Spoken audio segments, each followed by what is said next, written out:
Hey, what's up everyone? My name is Nigel, and in today's video, I wanted to talk to you about 5 pieces of filmmaking gear that could be great ideas for any filmmaker friends that you know, or maybe something that you might want to pick up for yourself. Now, all this gear that I'm going to talk about is going to be pretty budget friendly, and it's all gear that I've personally used and recommend. Now, if you're like me and you like to keep your desk nice and organized and not cluttered, but you have a ridiculous amount of SD cards, well, this piece of gear is something that I can definitely recommend, and it's really cheap.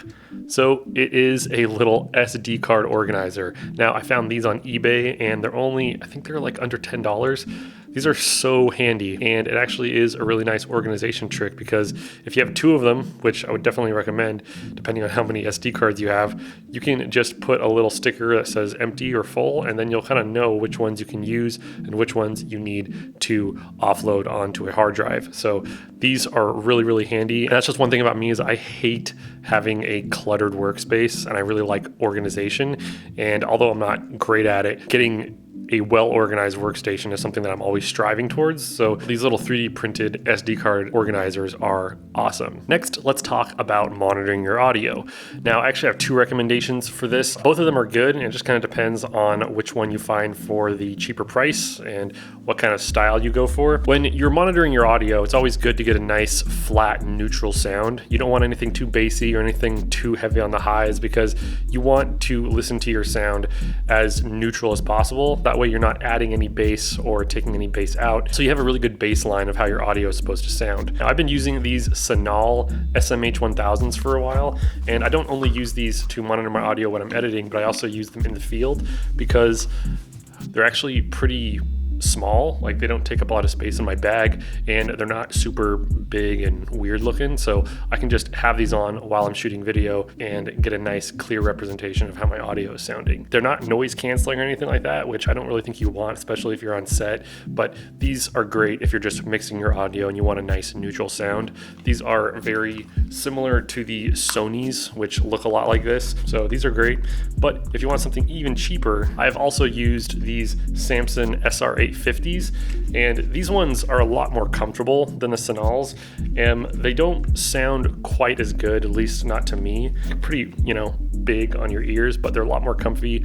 They give you a nice flat sound, and they're really good for just an entry-level set of monitoring headphones. Audio is really something that I've been trying to get a lot better at. Sometimes I go back to my old YouTube videos and I listen to them. I'm just like, man, those do not sound as good as I wish they would. And so that's why I'm always trying to improve and learn more about how to put out better content for you.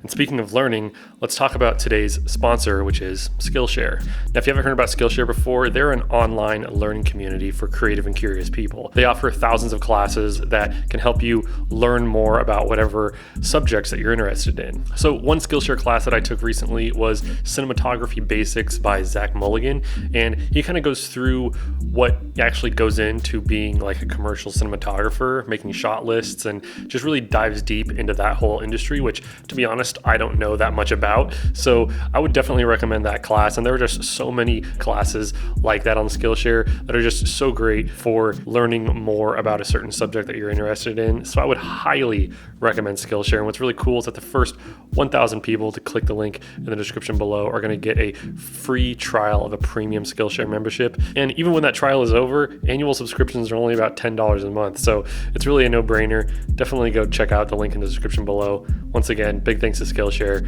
for sponsoring this video. So next up, I know you have all heard me talk about these little newer S2 video heads.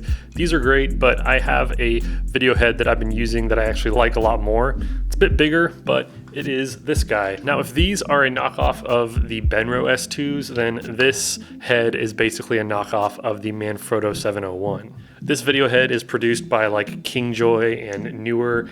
This particular model is the VT3510, and it is essentially just a Manfrotto 701. It takes the same kind of plates, and honestly, this is really good. This is really durable, and it has a tilt adjustment, so you can adjust how much tension there is on your tilt. Obviously, you can lock the tilt as well, and it's got a really nice, smooth, fluid pan base. So I've been using this with slightly heavier setups when I'm dealing with cameras that are a little bit bigger, like the Blackmagic Pocket 4K or some of the bigger cinema cameras that I've been trying out, having a slightly larger video head is definitely a must. And these are around 40 to 50 bucks, I believe, on Amazon. So I'll leave some links in the description to all the gear that I'm talking about. And in a day and age when everyone's talking about sliders and gimbals and all this different motion control stuff, you really can't overlook having a decent tripod fluid head that can give you some nice pans and tilts, because those movements are staples in filmmaking, and if you don't have a proper fluid head, it's going to be really hard to achieve those. So definitely go check out one of these tripod heads. I highly recommend them. Okay, so we've talked about monitoring your audio, but now let's get to actually monitoring your video. Now, whether you're monitoring off of your laptop screen or you have an external monitor, chances are, unless you've already dove pretty deep into this whole subject, your color that you're seeing on your laptop monitor or your external monitor probably isn't accurate. And that's where a colorimeter comes into play. Now, this is one of the cheaper colorimeters that I found on Amazon. This is the SpyderX Pro. This only cost me about $120, which I know you're probably thinking that's pretty expensive for what this is, right? It is kind of expensive, and there are cheaper options, but this is one of the slightly newer ones by Datacolor. There are some from X-Rite as well, but I feel like the Datacolor ones are always a little bit cheaper. Now, here's the thing. You're not buying this colorimeter to use it with the software that comes with it.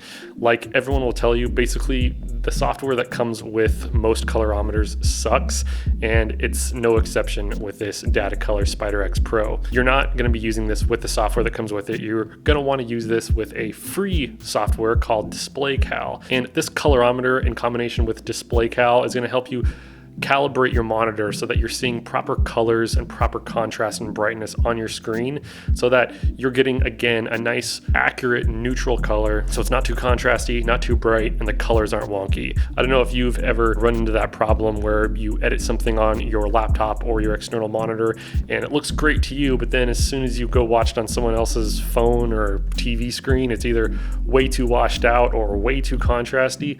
It's probably because your monitor isn't calibrated, and so what you're seeing is not an accurate representation of what you're actually going to see on most people's screens. Just like with the monitoring headphones, you want a very neutral sound. With your monitor, you want to make sure that it's an accurate representation of what you're seeing. Having a colorimeter and calibrating your monitor is a must-have. It's a night and day difference for me when I calibrate my monitor, and it actually helps me see what I'm doing properly. And I think that could be something that might be hindering you right now, is if your color grades don't look great, it might be because you're not actually seeing what you're supposed to be seeing on your monitor. So I definitely suggest looking into something like this. This is the SpyderX Pro, and it works great with DisplayCal. So last but not least, we're gonna leave this off on a cheaper note. And I get a lot of questions about what shotgun mic or on-camera microphone I recommend. Most of the time I say if you can afford it, you can go for something like the Rhodes, but I would say that what is just as good as the Rhodes is these little guys. These are the Comica VM10 Mark IIs. Now, I have the original VM10, which I still use, but I bought two of these just because I liked them so much, and I can just slap them on any camera that I'm using. And what I really like about this new design is that it's actually very, narrow. Like, it doesn't have those really wide shock mounts on it, and it still, gives a good amount of shock support on these microphones. It takes up a little bit less real estate on your camera rig, I guess, if you don't have such a wide shock mount. And it sounds really great. I love the sound of these Comica VM10s. In fact, I would say probably 90% of my videos on my channel are shot with these little Comica VM10s. And the Mark IIs come with this really great windscreen. I don't know if Comica was listening to me personally when I said I didn't like their windscreens before on the original VM10, but these new windscreens are on par with the Rode windscreens. These are great. And again, they come in either a red or a black. I have both, but I love the Comica VM10, and I think that it's one of the best budget microphones out there. I think it's only like $32 or something like that on Amazon. So if you have a camera and you don't have an on-camera mic yet, or if you just want something to record better audio, I use these and I put them on my little mic stand and I record straight into my GH3, and the audio sounds great. So I would definitely recommend these Comica VM10s. Again, I'm gonna have links to everything that I'm talking about in the description below. But anyways, I think that's all I have for you. I hope that you enjoyed this video, and if you did, it'd be really cool if you hit the like button. And if you would like to check out more of my videos, you can click on either side of my face. Once again, thank you so much for stopping by. Big shout out to Skillshare again for sponsoring this video, and I'll see you all next time. Later. Uh-oh, uh-oh.